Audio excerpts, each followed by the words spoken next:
Bom dia, passando mais uma vez aqui no Ministério Farol para Famílias, né, nosso canal do YouTube, para poder deixar uma palavra para você.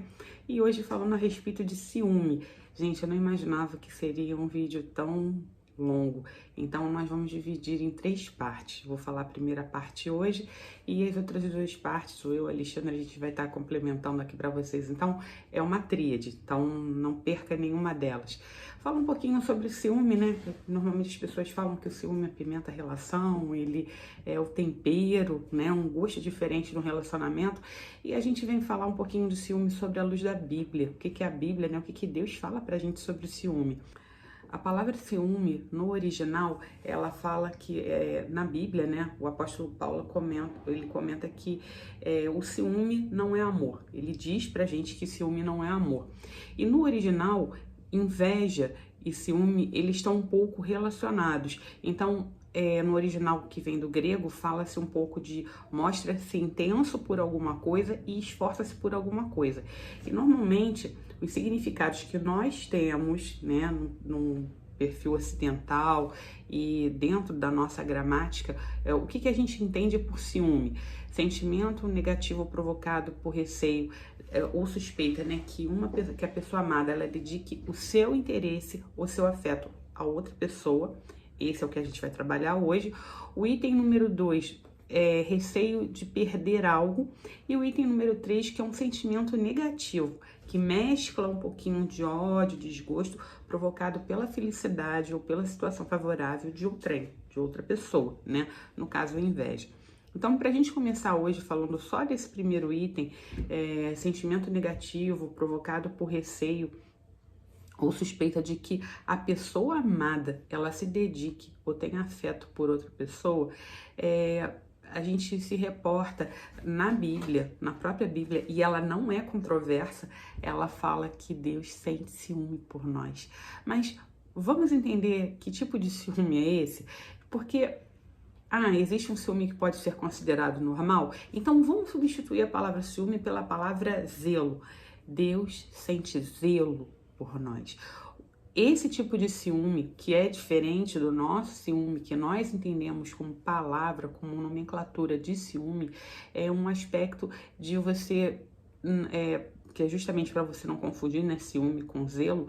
Zelo é um grande cuidado, uma grande preocupação de alguém em relação a nós. E Deus tem esse cuidado, Ele tem essa preocupação para que nós não pequemos, para que nós não morremos, não morramos, perdão, emocionalmente, fisicamente. A gente sabe que vai morrer, mas não morrer pelo método ou pelo meio errado ou fora do tempo que a nossa senha, né, vai ser chamada. Então, todo cuidado com essa situação, porque na sociedade a gente tem o ciúme como uma prova de amor e valorização da pessoa amada.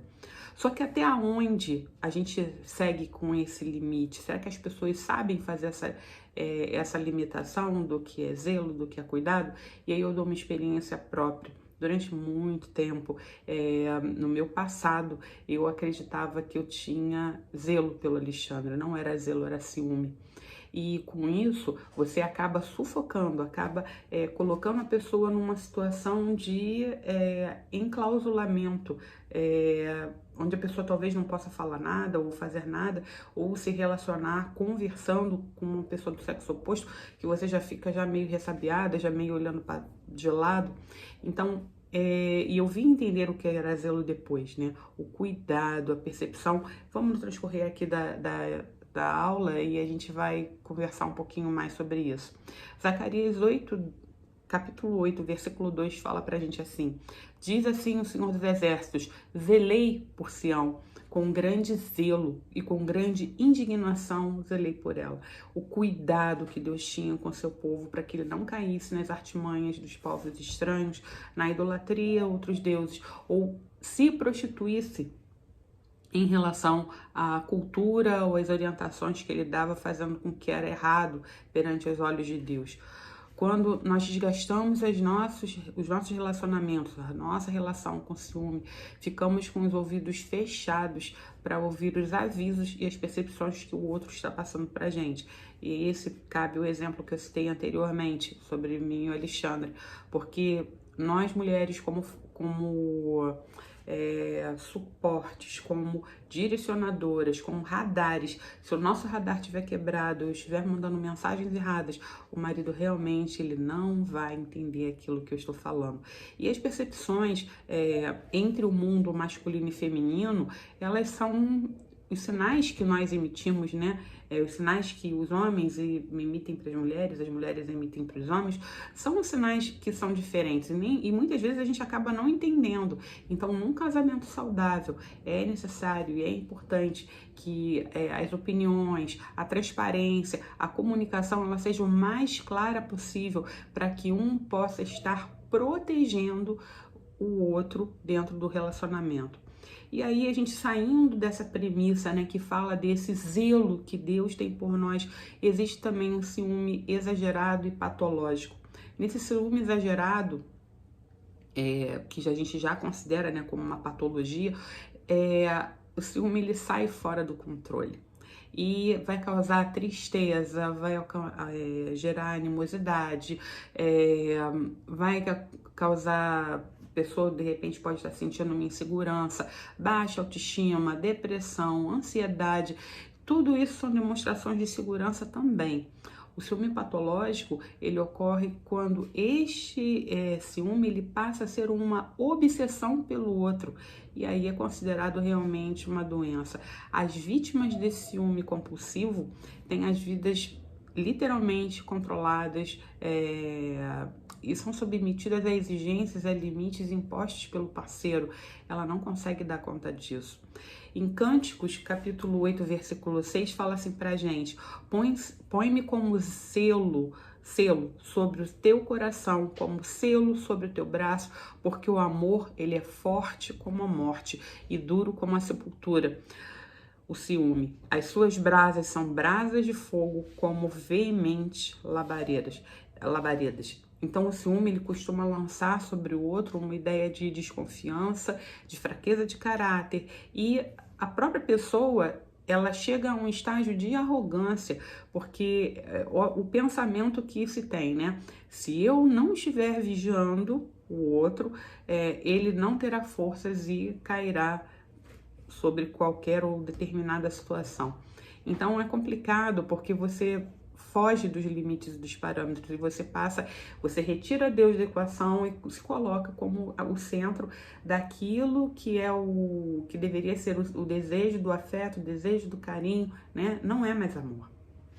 Realmente não é mais amor, porque você começa a colocar ou imputar sobre aquela pessoa pressões que ela não vai conseguir dar conta. Normalmente a pessoa ciumenta faz da própria vida e a vida do outro o inferno. E aí eu vou citar um exemplo que Alexandre, ele, normalmente quando a gente ministra aula, ele fala, e eu vou repassar isso aqui para vocês. Quando ele era criança, ele vivenciou várias brigas, né, entre seus pais por causa de ciúme. Eu também, dentro da minha família, vivenciei muito disso. E ele chegava, né, a uma situação muito desagradável de não querer levar amigos para dentro de casa, porque o pai tinha ciúme desses amigos.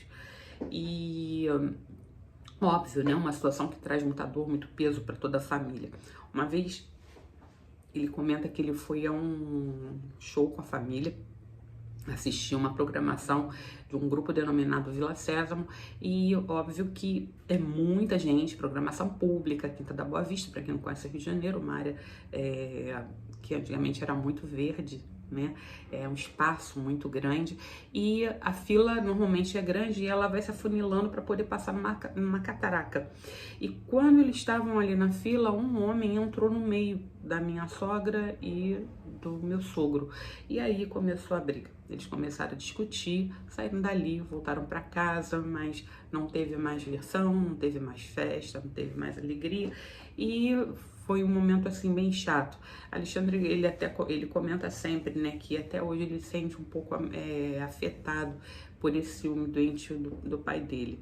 E, óbvio, meu sogro e minha sogra não são mais vivos hoje. Meu sogro também, no final da vida dele, eu acredito que já não era mais assim, não desse jeito que era anteriormente, já era uma pessoa mudada, mas infelizmente durante aquele período, naquela época, gerou esse certo constrangimento. E Alexandre fala, eu conheci minha sogra durante bastante tempo e ela dizia duas frases assim interessantes. A primeira delas era que as pessoas maldam aquilo que elas fazem, né? Elas têm maldade no que elas veem, porque elas praticam aquilo. E a outra frase é: um dia eu vou fazer o que ele diz que eu faço, pelo menos para poder ser acusada de alguma coisa real. E é óbvio que essas duas frases, elas não fazem assim, não são necessariamente verdade, porque meu sogro não praticava isso, né, em relação a ter olhares maldosos para outras pessoas, e muito menos ela ia fazer mesmo, né, ou provocar ciúmes ou se insinuar para alguém. Ela não iria fazer isso. Mas são tipo de frases duras que a pessoa emite, que a pessoa fala, porque ela realmente está magoada, né? Ela está sentida com aquilo. Então, Russell Norman Chaplin, ele fala pra gente, numa definição, que o ciúme é uma forma disfarçada de ódio, pois lança sobre o outro pensamentos negativos. E a escritora francesa Margarethe of Navarre, acho que ela viveu entre 1492 a 1549, então não é uma coisa recente, é uma coisa antiga. Ela diz assim: ainda que o ciúme seja produzido pelo amor, assim como as cinzas produzidas pelo fogo, contudo o ciúme extingue o amor, como as cinzas apagam as chamas. E é uma verdade. Toda vez que você produz ciúme em cima de uma relação que pode ou parece ser amor, aquele ciúme, aquele amor, ele vai ser extinguido, ele vai ser apagado, porque a quantidade de cinzas, ela vai talvez no final da queima de uma lenha ou de um carvão, ela vai sobrepujar tanto que o fogo não vai ter mais combustível para poder, não vai ser mais combustível, né, para poder ser queimado. Então, o amor acaba morrendo. Uma das consequências mais nefastas do ciúme é o desgaste da relação e criar no outro o desejo de se livrar da opressão imposta, além de diminuir o respeito pelo cônjuge. Então, queridos, à luz da Bíblia, ciúme não é uma coisa boa. Zelo é uma coisa boa. Zelo é a preocupação que você vai ter pelo outro, é o cuidado que você vai ter pelo outro.